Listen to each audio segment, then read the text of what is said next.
Oppo அவங்களோட premium சீரிஸில் Reno 6 bro and Reno 6 phone launch பண்ணியிருக்காங்க. ரெனோ 6ஓட ரிவ்யூ ஆல்ரெடி நம்ம சேனல் அப்லோட் பண்ணியிருக்கோம். அந்த வீடியோ நீங்கள் பார்க்கணும், மேலே ஐ பட்டனில் கார்ட்ஸ் கொடுக்குறேன், செக் பண்ணி அந்த வீடியோவும் பார்த்துக்கோங்க. இன்றைக்கி நம்ம கையில் இருக்குது Oppo ரெனோ 6 ப்ரோ. இந்த ஃபோனோட அன்பாக்சிங் தான் இந்த வீடியோவில் நம்ம பார்க்க போகிறோம்.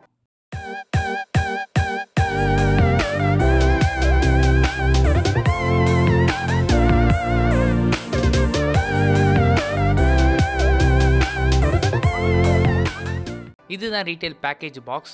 பாக்ஸோட ஃப்ரண்ட்டில் ரெனோ 6 ப்ரோ 5G இருக்குது. டாப்பில் ஃபோனோட ஸ்பெக்ஸ் கொடுத்துருக்காங்க. லெஃப்ட் சைடில் ஓப்போ பிராண்டிங் இருக்குது. ரைட் சைடில் ஓப்போ ரெனோ 6 ப்ரோ 5G போட்டிருக்காங்க. பேக் சைடில் IMEI நம்பர்ஸ் அப்புறம் மற்ற டீட்டெயில்ஸ் இருக்குது. பாக்ஸை ஓப்பன் பண்ண உடனே உள்ள மேட் ஃபினிஷிங்கில் இன்னொரு பிளாக் பாக்ஸ் இருக்குது. அந்த பாக்ஸை ஓப்பன் பண்ண உள்ள இன்னொரு ஸ்மால் பாக்ஸ் இருக்குது. இந்த ஸ்மால் பாக்ஸில் தான் sim ejector bin and regular reading materials கொடுத்துருக்காங்க. கூடவே சாஃப்ட் TPU ஜெல் கேஸ் கொடுத்துருக்காங்க. நெக்ஸ்ட்டு ஹேண்ட்செட் இருக்குது. இதை ஓரமாக வச்சுட்டு வேறு என்ன இருக்குன்னு பார்க்கலாம். இந்த ஹேண்ட்செட்டை சார்ஜ் பண்ண 65 வாட்ஸ் பவர் அடாப்டர் பாக்ஸ்லேயே இன்க்ளூட் பண்ணியிருக்காங்க. கூடவே டைப் சி கேபிள் கொடுத்துருக்காங்க. நெக்ஸ்ட்டு டைப் சி ஹெட்ஃபோன் கொடுத்துருக்காங்க. இந்த ஃபோனில் 3.5mm ஆடியோ ஜெக் கிடையாது. இப்போ இந்த ஃபோனை பூட்டப் பண்ணிடலாம். டிசைன் பார்த்த உடனே எல்லாத்துக்கும் பிடிக்கிற மாதிரி டிசைன் தான் கொடுத்துருக்காங்க. பேக் பேனல் பார்க்க சூப்பராக இருக்குது. பர்சனலாக எனக்கு இந்த பேக் பேனல் ரொம்ப பிடிச்சிருக்கு. இந்த பேக் பேனல் ஏஜி கிளாஸில் கொடுத்துருக்காங்க. Finger prints smudges and scratches pick பண்ணாது. கேமரா கிட்ட லைட் சென்சார் கொடுத்துருக்காங்க. ஸோ இதனால் 360 டிகிரி வர லைட்டை சென்ஸ் பண்ணி அதுக்கு ஏற்ற மாதிரி உங்கள் ஸ்க்ரீனோட பிரைட்னஸை அட்ஜஸ்ட் பண்ணிக்க முடியும். இந்த ஃபோன் அரோரான்னு இன்னொரு கலரில் அவைலபிளாக இருக்குது. அதே கலர் தான் ரெனோ 6லேயும் கொடுத்துருக்காங்க. பார்க்கறதுக்கே ரொம்ப நல்லா இருந்துச்சு. ஸோ இன்கேஸ் உங்களுக்கு வேணும்னா நீங்கள் தாராளமாக அந்த கலர் கூட சூஸ் பண்ணிக்கலாம். ஃபோனோட ஃப்ரண்ட்டில் 3D கர்வ்டு டிஸ்பிளே யூஸ் பண்ணியிருக்காங்க. இந்த ஃபோனோட size 6.5 inch full HD plus AMOLED panel use பண்ணியிருக்காங்க.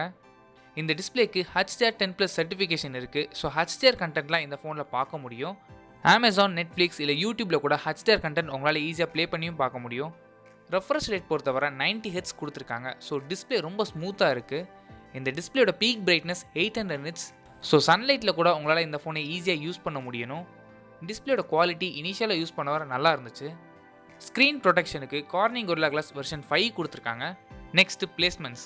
ஃபோனை ரைட் சைடில் பவர் பட்டன், டாப்பில் செகண்டரி நாய்ஸ் கேன்சலேஷன் மைக், லெஃப்டில் வால்யூம் பட்டன்ஸ், பாட்டமில் SIM tray, type C port, mic and speakers கொடுத்துருக்காங்க. இந்த ஃபோன் மீடியாடெக்கோட டைமென்சிட்டி சீரியஸில் 1200 5G SoCயில் ரன் ஆகுது. இந்த ப்ராசஸர் தான் இன்றைக்கி டேட்டில் மீடியாடெக்கோட ஃப்ளாக்ஷிப் ப்ராசஸர். ஆன் பேப்பர் ஸ்னாப்ட்ராகனோட கம்பேர் பண்ணிங்கன்னா கிட்டத்தட்ட ஸ்னாப்ட்ராகன் 865+ அளவுக்கு பெர்ஃபார்ம் பண்ணும். இனிஷியலாக இந்த ஃபோனை யூஸ் பண்ண வர பெர்ஃபார்மன்ஸ் நல்லா இருந்துச்சு. இந்த ப்ராசஸரை சப்போர்ட் பண்ணுறதுக்கு 12GB LPDDR4X RAM யூஸ் பண்ணியிருக்காங்க. ஸ்டோரேஜுக்கு 256GB UFS 3.1 ஸ்டோரேஜ் கொடுத்துருக்காங்க. இந்த ஸ்டோரேஜை உங்களால் எக்ஸ்பேண்ட் பண்ணிக்க முடியாது. 256GB போதுமானது தான் உங்களுக்கு. கூடவே விர்ச்சுவல் RAM ஆப்ஷன் கொடுத்துருக்காங்க. இந்த விர்ச்சுவல் RAM மூலமாக 7GB வரைக்கும் உங்களால் எக்ஸ்பேண்ட் பண்ணிக்க முடியும். ஸோ டோட்டலாக பார்த்தீங்கன்னா 19GB RAM உங்களுக்கு கிடைக்கும் இந்த ஃபோனில். 12GB RAM போதுமானதான். சப்போஸ் இன்கேஸ் உங்களுக்கு தேவைப்பட்டால் நீங்கள் தாராளமாக யூஸ் பண்ணிக்கலாம். DDR4X RAM கொடுத்தது பதிலாக DDR5X RAM கொடுத்துருந்தா இன்னும் கொஞ்சம் நல்லா இருந்திருக்கும். இவ்வளோ ப்ரீமியமாக கொடுத்துட்டு அதை மட்டும் கொஞ்சம் குறையா வச்சுட்டாங்க. நெக்ஸ்ட்டு கேமராஸ்க்கு குவாட் கேமரா செட்டப் யூஸ் பண்ணியிருக்காங்க. 64 மெகாபிக்சல் பிரைமரி சென்சார், இதோட aperture f1.7, secondary sensor 8 megapixel ultra wide lens, third and fourth sensor 2 megapixel macro lens and depth sensor use பண்ணியிருக்காங்க. கேமராவோட UI ரெகுலரான ஓப்பன் ரியல்மி மாதிரி தான் இருக்குது. ஆனால் இங்கே கேமராவில் நிறைய ஃபீச்சர்ஸ் கொடுத்துருக்காங்க. எக்ஸாம்பிள் பார்த்தீங்கன்னா AI ஹைலைட் வீடியோ இருக்குது, ஃப்ளார் போர்ட்ரேட் வீடியோ மாதிரி இன்ட்ரெஸ்டிங் ஃபீச்சர்ஸ் கொடுத்துருக்காங்க. இந்த ஃப்ளார் போர்ட்ரேட் வீடியோவில் எடுக்கும்போது கிட்டத்தட்ட DSLR எஃபெக்ட் கிடைக்கும்னு சொல்கிறாங்க. நானும் ட்ரை பண்ணி பார்த்தேன், ரொம்ப நல்லா இருந்துச்சு. ஆனால் அன்ஃபார்ச்சுனேட்டாக அந்த கிளிப் இப்போ என் கையில் இல்லை. இனிஷியலாக எடுத்த கேமரா சாம்பிள்ஸ்லாம் பாருங்கள். பார்த்துட்டு எப்படி இருக்குன்னு கீழே கமெண்ட் செக்ஷனில் கமெண்ட் பண்ணுங்கள்.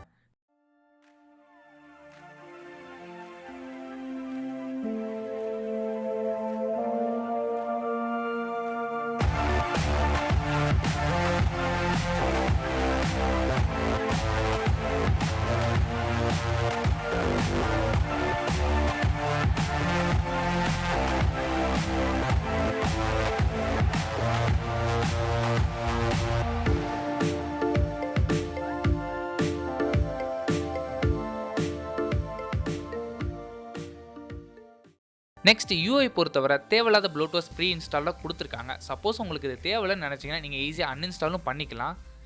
இந்த ஃபோன் ஆண்ட்ராய்ட் 11ல் ரன் ஆகுது. இதுக்கு மேலே ஓப்போட ஓன் யூஐ ஆன கலர் ஓஎஸ் வெர்ஷன் 11.3 அப்ளை பண்ணியிருக்காங்க. இந்த ஃபோன் 12GB RAM 256GB வேரியண்ட்டில் மட்டும் தான் அவைலபிளாக இருக்குது. இதோட ப்ரைஸிங் பொறுத்தவரை 39,990க்கு லான்ச் பண்ணியிருக்காங்க. ஜூன் 20th சேல் ஸ்டார்ட் பண்ணுறாங்க. உங்களுக்கு வேணும்னா இப்போதைக்கு நீங்கள் ப்ரீ புக் கூட பண்ணிக்கலாம். ஸோ ப்ரீ புக்கிங் பண்ணிங்கன்னா நிறைய ஆஃபர்ஸ் இருக்குது. HDFC கார்ட்ஸ், கிரெடிட் கார்டு இல்லை டெபிட் கார்டு யூஸ் பண்ணிங்கன்னா ₹2,500 வரைக்கும் கேஷ்பேக் இருக்குன்னு சொல்லியிருக்காங்க. ஸோ அது மட்டும் இல்லாமல் எக்கச்சக்கமான ஆஃபர்ஸ் இருக்குது. இந்த ஃபோனோட ஃபுல் ரிவ்யூ வேணும்னா சொல்லுங்கள், கவர் பண்ண ட்ரை பண்ணுறேன். இந்த வீடியோ பிடிச்சா லைக் பண்ணுங்கள், கமெண்ட் பண்ணுங்கள், ஷேர் பண்ணுங்கள். மறக்காம சேனல் சப்ஸ்கிரைப் பண்ணிவிட்டு பக்கத்தில் இருக்க பெல் ஐக்கானை செலக்ட் பண்ணிவிட்டு ஆல் ஆப்ஷன் கொடுங்க. அப்போ தான் வீடியோ போட்ட உடனே உங்கள் ஃபோனில் நோட்டிஃபிகேஷன் வரும்.